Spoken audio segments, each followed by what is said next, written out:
We have found that we cannot recover without the ability to be honest. Many of us came to NA after spending years practicing dishonesty. However, we can learn to be honest, and we must begin to try. Learning to be honest is an ongoing process. We are able to become progressively more honest as we work the steps and continue to stay clean. In the first step, we begin to practice the spiritual principle of honesty by admitting the truth about our drug use. Then we go on to admit the truth about our lives. We face what is, not the way things could be or should be. It doesn't matter where we came from or how good or bad we think we've had it. When we finally turn to Narcotics Anonymous in the 12 steps, we begin to find relief. As we begin working the first step, it is important to ask ourselves some basic personal questions. Can I control my use of drugs? Am I willing to stop using? Am I willing to do whatever it takes to recover? Given a choice between finding a new way of life in NA and continuing in our addiction, recovery begins to appeal to us. We begin to let go of our reservations, those parts of ourselves we won't surrender to the program. Most of us do have some reservations when we first get clean. Even so, we need to find ways of addressing them. Reservations can be anything.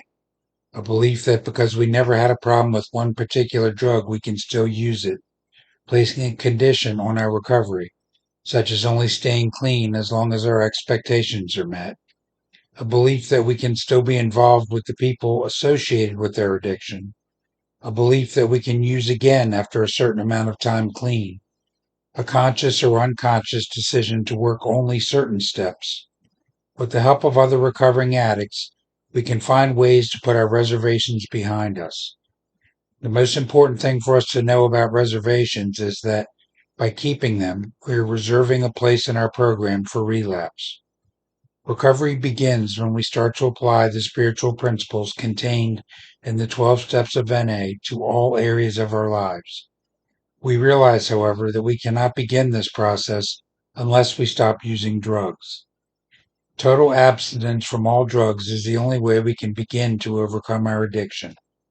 While abstinence is the beginning, our only hope for recovery is a profound emotional and spiritual change. Our experience shows that it is necessary for us to be willing to do anything it takes to obtain this precious gift of recovery. In recovery, we will be introduced to spiritual principles such as surrender, honesty, and acceptance required for the first step.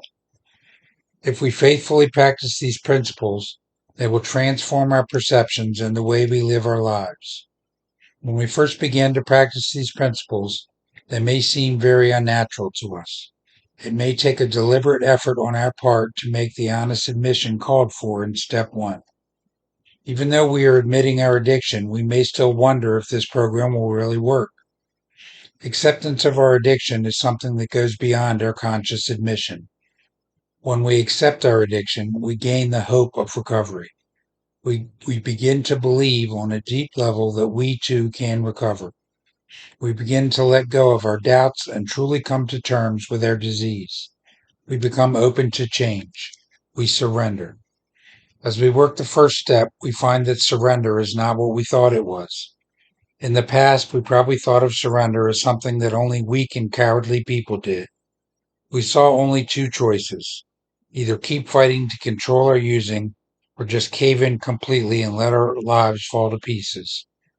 We felt we were in a battle to control our using, and that if we surrendered, the drugs would win. In recovery, we find that surrender involves letting go of our reservations about recovery and being willing to try a different approach to living life. The process of surrender is extremely personal for each one of us. Only we as individuals know when we've done it. We stress the importance of surrender, for it is the very process that enables us to recover. When we surrender, we know in our hearts that we've had enough. We're tired of fighting. A relief comes over us as we finally realize that the struggle is over. No matter how hard we fought, we finally reached the point of surrender where we realized that we couldn't stop using drugs on our own. We were able to admit our powerlessness over addiction. We gave up completely. Even though we didn't know exactly what would happen, we gathered up our courage and admitted our powerlessness. We gave up the illusion that we can control our using, thereby opening the door to recovery. Many of us began the process of surrender when we identify ourselves at an NA meeting with our name and the words, "I'm an addict." Once we admit that we are addicts and that we cannot stop using on our own, we're able to stay clean on a daily basis with the help of other recovering addicts in Narcotics Anonymous. The paradox of this admission is evident once we work the first step. As long as we think we can control our drug use, we are almost forced to continue. The minute we admit we're powerless, that we never have to use again. The minute we admit we're powerless, we never have to use again. This reprieve from having to use is the most profound gift we can receive. It saves our lives. Through our collective experience, we have found that we can accomplish together what we cannot do alone. It is necessary for us to seek help from other recovering addicts. As we attend meetings regularly, we can find great comfort in the experiences of those traveling this path with us. Coming to NA has been described by many members as, quote, coming home. We find ourselves welcomed and accepted by other recovering addicts. We finally find a place where we belong.